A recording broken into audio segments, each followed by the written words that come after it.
What if I told you there is a being who saw the universe come into existence from nothing?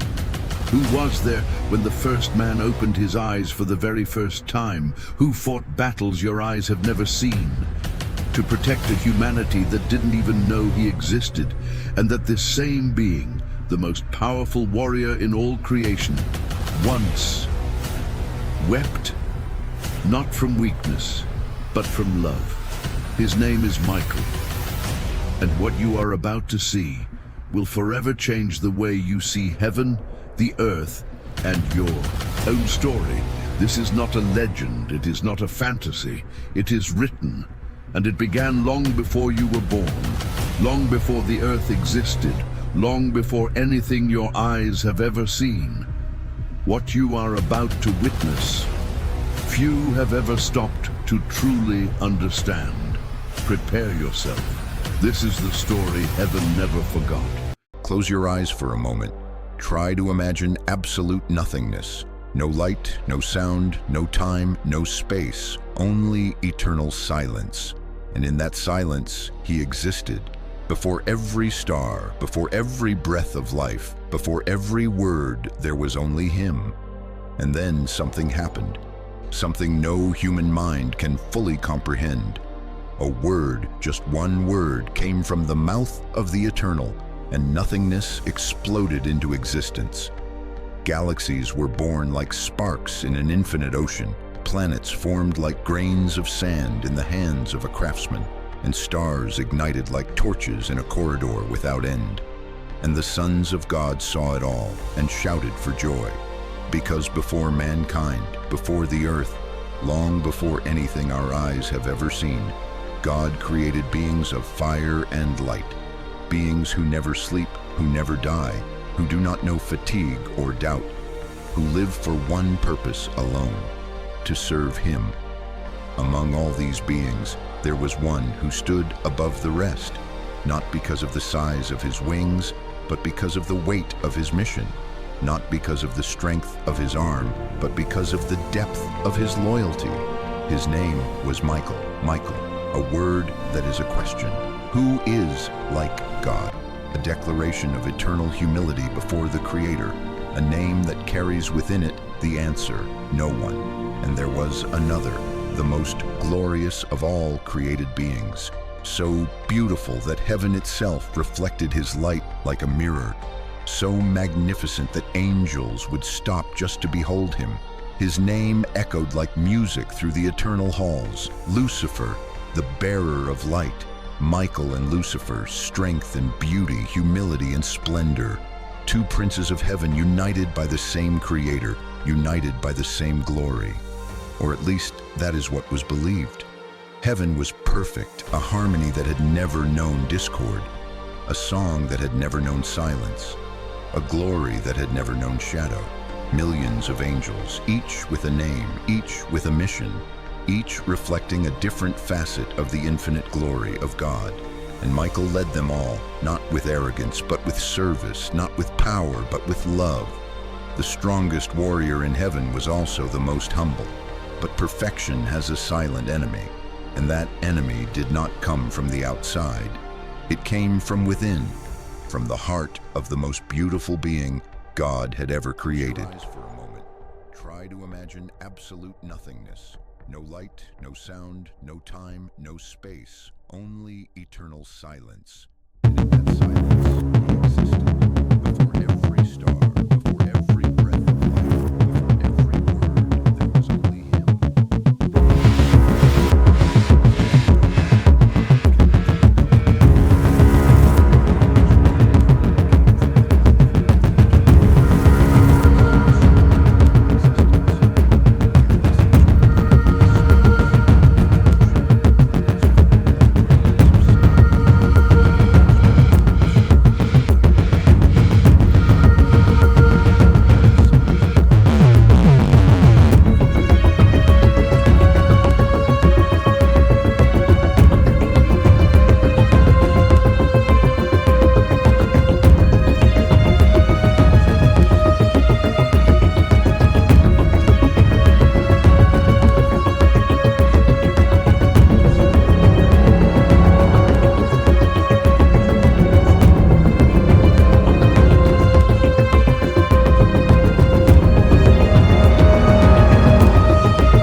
came from within, from the heart of the most beautiful being God had ever created. No one saw the exact moment it began. There is no record of a specific day. Lucifer's rebellion did not begin with a shout, nor with a battle. It began with a thought, a single silent thought within the heart of the most beautiful being God had ever created. Why serve when I could reign? And that thought, that small poisoned seed, began to grow. Lucifer had been created to be a channel of God's glory. Every precious stone in his armor, every reflection of light on his golden wings, every note of music that flowed from his presence, all of it was created to point to the Creator. But at some point, Lucifer stopped looking upward and began to look at his own reflection, and what he saw destroyed him, because he was too beautiful to be merely a servant. That was the lie he created for himself, the trap he built with his own hands, and he walked into it with his eyes open. Michael noticed first, it was not a vision, but something far simpler and far more painful. It was the look in Lucifer's eyes during worship. The gaze that once overflowed with devotion now carried calculation. The eyes that once shone with love now burned with ambition. And Michael felt something he had never felt before in all eternity: fear. Not fear of Lucifer, but fear for what Lucifer was becoming. Then came the day that divided eternity into two moments, before and after, light and darkness. Lucifer opened his mouth and spoke the words no created being had ever dared to say. I will ascend to heaven. I will exalt my throne above the stars. I will be like the Most High. And heaven stopped. Millions of angels stood motionless in absolute silence. Michael looked at Lucifer, and Lucifer looked at Michael. And in that look, Michael saw that his brother was already gone, that the glorious being who had once flown beside him through the eternal halls no longer existed. Then God spoke, not in anger, but with something far heavier than anger. Sorrow and judgment came, swift, final, irreversible, and Lucifer fell. With him fell a third of all the angels of heaven, beings who traded eternity for a moment of rebellion. Michael watched it all, standing still, his sword lowered. And for the first time in the existence of the universe, a tear fell from the face of an archangel. Heaven had changed. Not in its beauty, not in its glory, but in something unseen, something felt in the silence between one note and another. There was an empty space where music once existed, an absence where presence once was. And Michael felt that emptiness every day. But God was not in mourning, God was planning, because the Creator does not react to tragedy. He transforms it. He does not weep over what was lost. He builds what does not yet exist. And what he was about to create would be the greatest work of all creation, greater than galaxies, greater than angels, greater than anything the universe had ever seen, a being made of dust, with the breath of God within his chest, man. Michael watched in silence as God's hands shaped the red earth, observing every detail being formed with a tenderness he had never seen before. Every feature of the face, every curve of the hands, every detail crafted with a care that made the angels hold their breath. Then God leaned down and breathed, and the dust opened its eyes. And Michael, for the first time since Lucifer's fall, felt something warm within his chest. Hope. Adam rose, looked at the sky, at the trees, at the animals around him, and smiled with the innocence of one just born into a perfect world, with the joy of one who does not yet know the weight of pain. And God looked at him with a love that made heaven itself tremble. Then came Eve, formed not from dust, but from Adam's own body, flesh of his flesh, bone of his bones, a union so deep that not even death could fully separate it. Eden was perfect. Rivers of crystal clear water, trees heavy with fruit, animals living in peace, and at the center of it all, two human beings, walking with God at dusk, like friends who need no words to understand each other. Michael guarded that place not because there was danger, but because there was preciousness. And everything that is precious to God is precious to Michael. But there was something Michael knew, something that weighed on his heart, even in the midst of Eden's beauty. Lucifer was watching too. From the darkness into which he had fallen, his red eyes gazed upon the perfect garden, upon the man and the woman walking in peace with their Creator. And within that corrupted heart, something old and familiar began to rise: envy and a plan.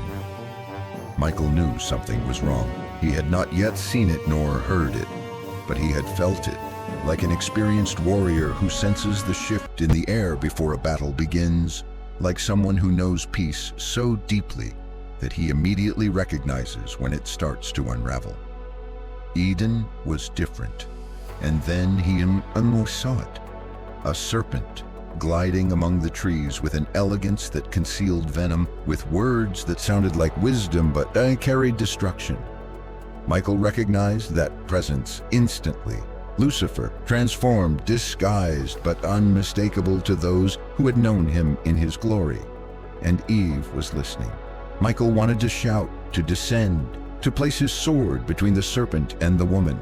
But something held his feet, something restrained his arm, something he understood with all the pain that such understanding carries.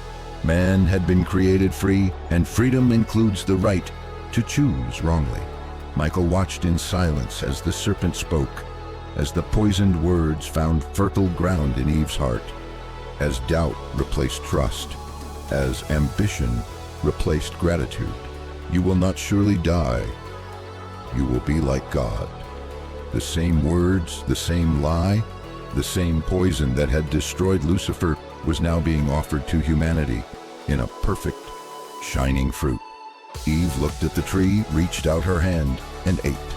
She gave it to Adam, and he ate, and the world was never the same.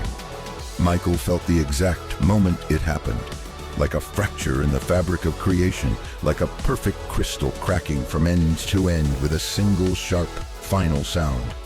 The communion between God and man had been broken. Then came the sounds. Adam and Eve hiding among the trees, the rustle of leaves hastily torn to cover what had never needed covering before, and something Michael had never heard in all of Eden: human weeping. The voice of God echoed through the garden in the cool of the day. "Where are you?" Not because God did not know, but because he wanted them to understand where they had come to. And Michael heard Adam answer with the saddest words a human had ever spoken: "I heard your voice, and I was afraid." Afraid of God, the one who had formed them with love, who had breathed life into their lungs, who had walked with them at dusk as a friend. And now there was fear between them. Judgment came, words of consequence that echoed through the garden and across human history. Pain in childbirth, sweat in labor, a return to dust. And then the command that broke Michael's heart: drive them out. Michael descended for the first time not as a guardian, but as the executor of a sentence he had not chosen. With his flaming sword, with a steady face, and with eyes filled with something angels rarely show: tears. Adam and Eve left Eden looking back, hand in hand, their faces shattered by shame and pain.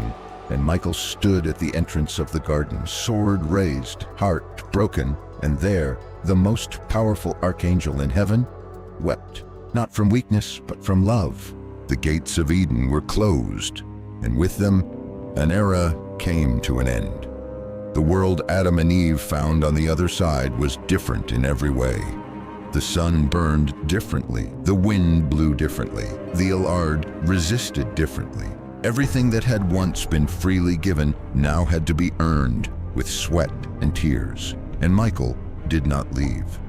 He remained at the entrance of the garden with his flaming sword, fulfilling his mission, guarding what had been lost. But his heart was no longer only in the garden. It was with them, with that man and that woman walking into the unknown, with those hands held together that were the only certainty they had left. Michael followed them with his eyes until they disappeared on the horizon. Then he ascended to the throne and did something few records describe, but which the oldest texts preserve with reverence. Michael interceded on his knees before the throne of the Eternal, the most powerful warrior in heaven, the general of the divine armies, the archangel who had never bowed before any enemy, was now kneeling, not out of weakness, but out of love. Lord, they did not fully know what they were doing, and God heard him. God always hears when someone intercedes with a true heart. The answer was not the immediate restoration of Eden, nor the removal of consequences. It was something greater. It was a promise whispered in the wind that crossed the garden that day, a promise that would take millennia to be fulfilled, but that from that moment was as certain as the rising of the sun. The seed of the woman would crush the serpent's head. Michael heard that promise, and for the first time since the gates of Eden were closed, he breathed. Because Michael understands battles, and he knew that a promise from God is not hope. It is certainty with an appointed time. The centuries began to pass, and Michael was present in all of them, unseen by human eyes, but present in every decisive moment of history. With Noah as the rain fell for 40 days, and faith had to be greater than fear. With Abraham on the night when the stars were promised as descendants. With Moses in the desert when the weight of leadership nearly crushed him. Always present, always interceding, always fighting. Because Michael's intercession was not a single event. It was an eternal posture, the posture of one who saw man formed by the hands of God and could never look at humanity without seeing that image, dust, with the breath of the eternal within the chest. And that dust was worth every battle, every tear, every scar upon his armor, because Michael had understood something that changed everything. God had not given up on man, and as long as God did not give up, Michael never would. The centuries passed like pages of a book.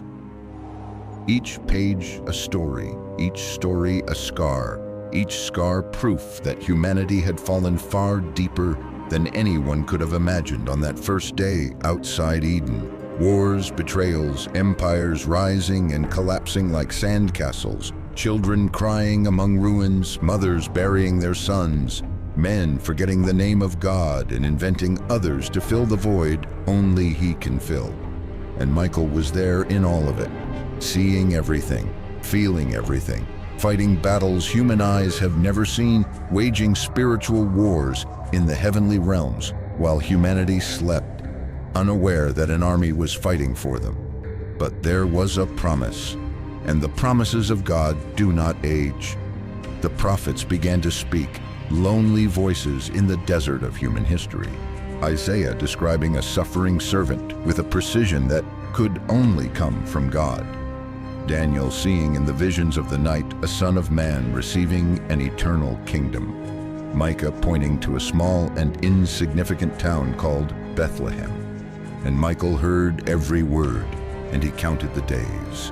Because Michael knew the promise was coming, that the moment planned before the foundation of the world was approaching with the inevitability of a dawn, that the seed of the woman was about to be born. And then the night came, a night ordinary in everything the eyes could see. A young woman, a righteous man, a humble stable, animals, straw, cold. But in the heavenly realms, everything stopped.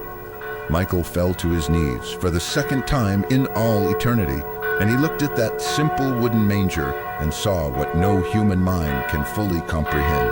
The creator of all galaxies wrapped in cloth, the Lord of the entire universe, with lungs the size of a closed hand.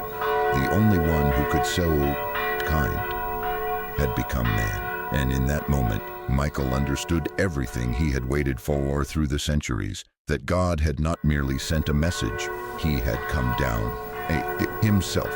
The angels burst into worship, the whole heaven in one voice that made the stars tremble. And the shepherds in the fields heard something no human had heard since the days of Eden, the voice of heaven singing over the earth, "Glory to God in the highest, and peace on earth to men Michael remained silent while the others sang, not because there was no joy in his heart, but because there was something greater than joy. There was gratitude, the gratitude of one who had waited, who had fought, who had wept at the gates of Eden with a sword in his hand and a broken heart, who had interceded for centuries before the throne, who had never given up even when everything seemed lost.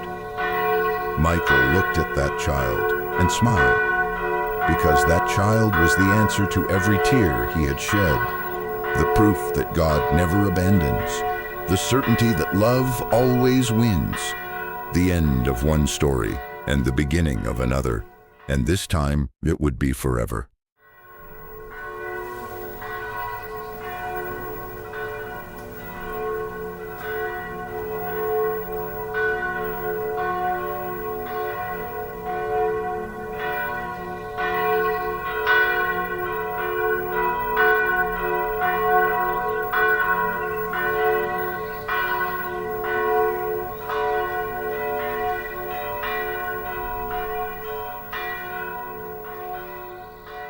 Bless this channel with your like and your subscription so this message can reach more hearts. May the Word of God bring hope, faith, and light to everyone who watches. If this message touched your heart, share it, because one word from God can change a life.